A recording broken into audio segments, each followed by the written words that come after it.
Tasty dish by Sethu Palaniappan. Biscuit செய்கிறதுக்கு ஒரு ஜாரில் 1 கப் ரவை சேர்த்துக்கிறேங்க. சுகர் வந்து அதே கப்பில் 1/2 கப் சேர்த்துக்கிறேங்க. நீங்கள் உங்கள் ஸ்வீட்டுக்கு ஏற்ப கூடவோ குறைச்சோ பார்த்து சேர்த்துக்கோங்க. அதே கப்பில் 1/4 கப்பு மைதா சேர்த்துக்கிறேன்.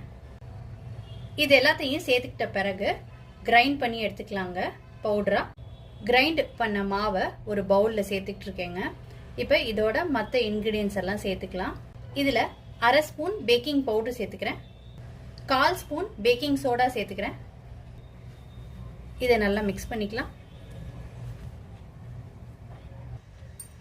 பாதாம் அண்ட் கேஷ்யூ சாப் பண்ணி எடுத்து வச்சிருக்கிறேங்க. அதை இதோட சேர்த்துக்கிறேன். நல்லா மிக்ஸ் பண்ணிக்கோங்க. நட் சேர்க்கறது, எந்த நட் சேர்க்கறதெல்லாம் உங்கள் விருப்பத்துக்கு ஏற்ற மாதிரி பார்த்து சேர்த்துக்கோங்க.